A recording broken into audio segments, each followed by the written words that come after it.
morning, everyone. It's Phil Wade from Dalton Wade Real Estate Group, and today I'm joined with Lisa, who's holding the phone, and Claren, Claren Jocella, who's going to chat a little bit about,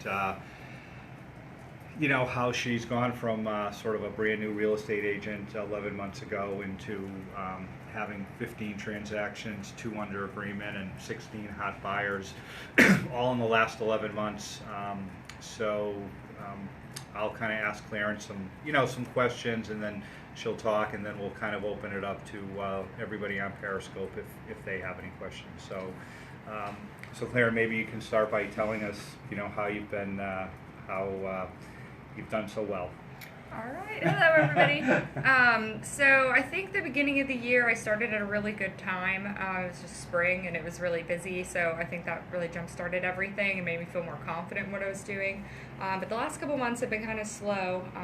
Less closings, less people to take out, and I think that Zillow Premier Leads really changed that around. That's how I have so many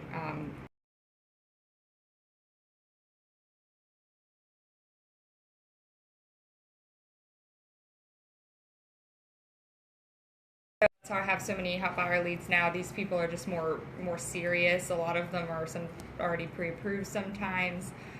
So basically, I bought in a zip code that was a little lower price range than I had wanted, but it gives me a lot of leads, like maybe once a day or once every other day.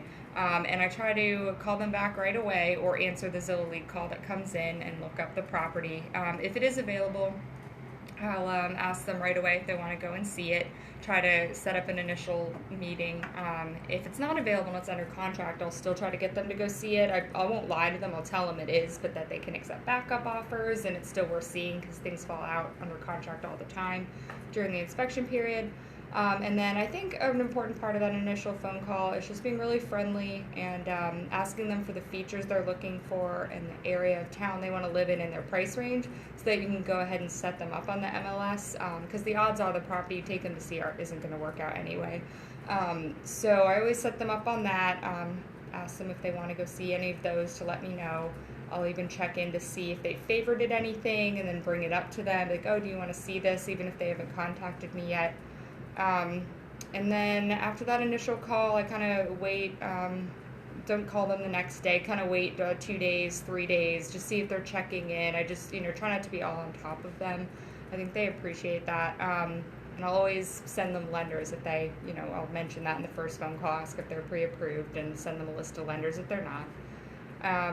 And then, once you actually meet them in person, I think that's a good way for them to stick with you, because if you've just been calling them or emailing or texting, it's very easy to ignore you and just go with somebody else.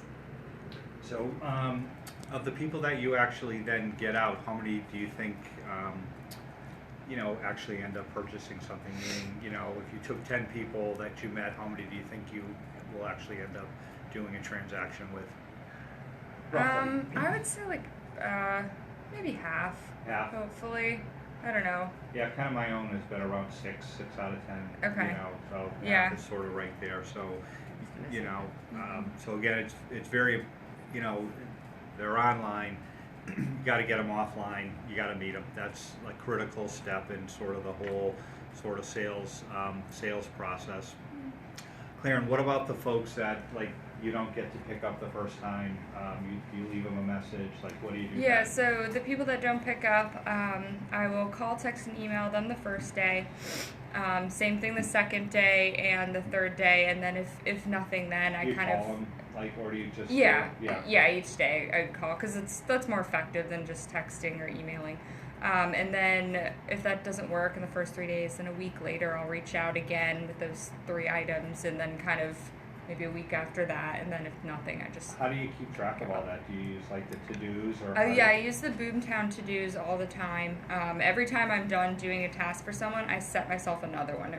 Even if I have nothing really to do other than check up with them a week later, a few days later, it just reminds me that they're there, because you get so many leads that you forget about people. So yes, that's very crucial to all that. And I do set them up on either Boomtown e-alerts or MLS auto emails, either one. I prefer the MLS just because you can concierge it and view everything beforehand before you send it. I don't think you can do that with Boomtown. I believe you can, but I'm not 100%. You can. I'm not 100% sure there. But I think, so the to-dos and the alerts ultimately, and I remember there was somebody that became a transaction like after 4 months. Do you remember that one? It's probably back a couple months ago now. Yeah. They had come in like in March, and then you ended up getting them. Yeah, I just kind of stuck with him. He was really difficult too and really specific. And then, yeah, I just kind of stuck with him, kept sending him stuff, even wrote him 2 offers that didn't end up working out. And then he kind of said he was giving up and he was just going to stop looking. And then I happened to send him a house like a month later, and he just contacted me. He's like, was telling me that another agent sent it to him too, but he decided he would just go with me since I'd already been writing him stuff and he felt more comfortable with it. So it wasn't a waste of time. It just, I feel like that's a rare success story, but he did work out. So. I mean, do you find that sometimes you can convert them later on in the process, or? Mm-hmm. Yes, a lot of people actually have been saying, "Oh, I'm going to buy next year." Like people, like the holidays, they're not interested right now. They say, "Check up with me in January." So I have a lot of people to actually check up with in January. So yeah, even people from a few months ago, they said I'm going to buy next year. So I'll set a reminder like a few months later, and just kind of Ping them again. Yeah. Mm-hmm. Now, do you send them like a personal email, or do you text them, or how do you like try to reactivate them? I will call them if it's been a few months. I'll call them and I'll also email them. Let's see what else. So. Yeah. I guess if a person isn't in town, so they're an out-of-town buyer, I'll offer to go to the places that they're interested in and take video for them, because a lot of times that's a lot easier way for them to understand the layout, and just it looks totally different than like the fancy pictures online. So I'll do that, or offer if they have any relatives or like close friends in the area, offer to take those people out, like to be an advocate for that buyer. I had a guy buy 2 houses that way with me, and another one I've been going to take video of and taking his cousin to. Hasn't bought anything yet, but that's a way to kind of still stay in touch with them and let them know that you're still being helpful even if they're not here. Great. Let's see if there's. So I guess to kind of summarize, it's in, we talk about this all the time. It's, call them quickly, because there are some people that are looking to sort of get into that property right now. Offer, as Clarence said, if the property isn't available or it's under agreement, to take them anyways, and kind of throw that backup offer idea into them. Again, with the importance of actually meeting them, because you have a much better chance of doing business with them if you've met them. That's a critical step, to actually meet them. People like to meet, and then they just feel more comfortable. Then you're a real person, as to just opposed to, somebody, kind of communicating online. Go through the, leave the message. If they don't pick up, email them. Do you have a specific email? Do you still use the one where you ask them what they're looking for in terms of the property, or since you're doing this? Yeah, I have a little template that I'll use if I haven't talked to someone and asked them for the different features, and ask them if they have a lender and are pre-approved and what loan and stuff like that. So. Yeah, well, the idea is you're helping these people. That's, there's a lot of people that are kind of on the internet looking, and they get punted around, and when they can land on an agent that actually is helpful, helping them, responsive, they love it, and that's how you get them. I mean, or at least that's how you kind of start to build that relationship. So, and then in terms of the follow-up, so you do the email, the text, and you do that 2 or 3 times each. Yep. And then you kind of leave them alone. Then like I'll spread it out maybe like a week later, and then a week after that, and if then nothing, where I can see they're not checking their e-alerts after like a month, and then I just try to put it in the trash and kind of give up. All right. Does anybody have any questions in Periscope land?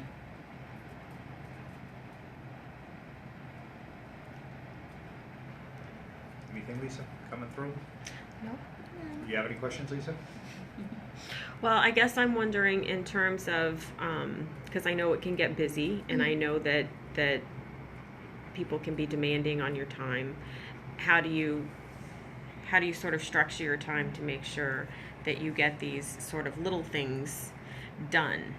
So if I'm out and I think of things I need to do, I'll put it in my like notes section of my phone and keep going to it to check it, and I'll put the most important things first and get the little things out of the way.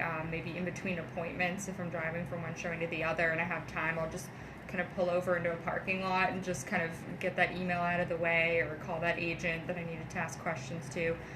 Or when I get home at night, I'll go, do all the little things that weren't as important during the day, get those done and out of the way, or wake up early and do those before I start my day.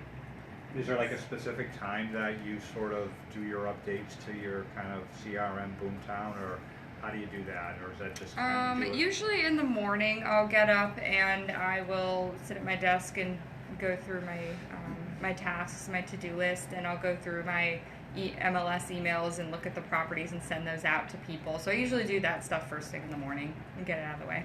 I know just Clarence, so kind of as the broker, I'm able to see everybody's, Boomtown account, and, there's wide variations between sort of, how people sort of kind of work within Boomtown. I mean, Claren, really does everything correct and right and is very organized that way. And I think, it's hard to be 100% sure, but it seems like that organization translates back to closed transactions. So I think you do get more out of Boomtown and just those people in terms of pulling them in through setting up the alerts, having the to-dos, and being structured and kind of how you're working those leads. All right, any last questions in Periscope land? All right, thanks so much for tuning in. Have a great New Year's Eve, and we'll catch you next week.